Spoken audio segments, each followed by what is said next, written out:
U normali li tibda s-sena akademika bil-problemi. Hekk saħqet il-Ministru tal-Edukazzjoni Justin Caruana f'intervent li għamlet il-ħadd filgħodu fuq l-istazzjon televiżiv tal-Labor fejn iddeskriviet is-sitwazzjoni tal-1300 student mingħajr għalliema bħala intob żgħir. Sa tgħidli kollox wartu żgħar, ngħidlek l-ebda sena mi wartu żgħar għax l-ewwel ġimgħa dejjem ikollok dawk it-teething problems u ovvjament sakemm jistatilja kulħadd dejjem ikollok ftit issues. Tanek kif ma' ritorn tagħhom lura l-iskola diversi studenti spiċċaw mingħajr edukatur wara li sa lejliet l-għalliema ma kellhomx idea f'liema klassi jew sansitra f'liema skola kienu ser jalmu matul din is-sena skolastika sforz innuqqas ta' pjanar min-naħa tal-Ministeru tal-Edukazzjoni.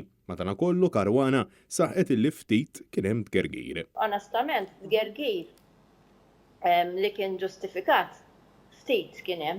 Wara li l-Ministeru responsabbli minnu spiċċa f'paniku għad-detriment tal-edukaturi u l-istudenti, Justin Caruana insistiet li l-appelli tal-għalliema ma kienux ġustifikati. Imbagħad kien hemm l-issues illi ta' diskussjonijiet dwar unions eċetera li huma ta' kull sena u li wieħed dejjem jistenna li qisu fl-aħħar jinqalgħu x'intoppi bħalma nqalgħu din is-sena li kienu daqsxejn iktar voċiferużi minn nista' nifhem mis-soltu però mhux ġustifikati. L-Unjen tal-għalliema kundannat l-aġir tal-Ministeru tal-Edukazzjoni wara li ġew introdotti fil-klassijiet numru ta' persuni li mhumiex edukaturi biex jalmu.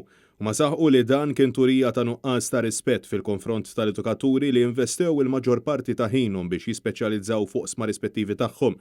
Iżda, Justin Caruana sostniet li dawn il-problemi dejjem jiġru fil-waqt li ammettiet li l-Ministeru għadu qed ifittex aktar għalliema. Hija wkoll farfret uħud mill-intoppi li qed iħabbtu wiċċhom magħhom fuq l-edukaturi l-ġodda. Huma problemi li dejjem jiġru, ovvjament imbagħad kien hemm ikun hemm għalliema li jkunu għadhom jibdew għax aħna l-ingaġġ tal-għalliema għadu sejjer sal-lum. Sa dan it-tant hija ħarġet il-kanuni għal fuq ir-rappreżentanti tal-għalliema u insistiet li l-babuljata tal-Ministeru rigward l-għalliema paripatetiċi illi baqgħu sal-aħħar ma jafux x'se jsir minnhom u kollu tort tal-Unjen. L-Unjen din is-sena sal-aħħar minuta baqgħet ma tatx ir-risposta tagħha ġifieri qed nitkellmu proprju xi 3 ijiem 4 ijiem qabel ma fetħet l-iskola. Imbagħad ġiet reġistrat oġġezzjoni mingħajr ma ġiet provduta alternattiva. Justin Caruana qalet li ridet isserraħ ras il-ġenituri li l-għalliema tal-primarja li ċċaqilqu għadhom jalmu fil-primarja madankollu kienu bosta dawk li esprimew it-ħassib tagħhom dwar kif f'każ minnhom għalliem tal-edukazzjoni fiżika spiċċa jgħallem suġġetti bħal matematika u l-Ingliż insult għall-edukatur u l-bqija tal-kollegi sħabu.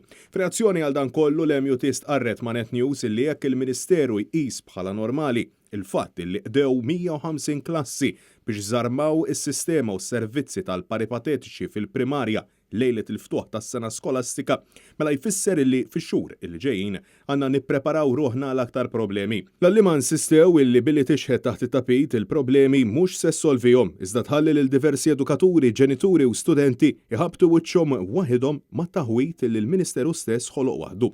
Sa dan it-tant din il-ġimgħa l-Ministru tal-Edukazzjoni kellha stedina biex tipparteċipa fil-programm ta' Net Television kontra kurrent. Iżda Justin Caruana għażlet illi taħrab minn dan id-dibattitu.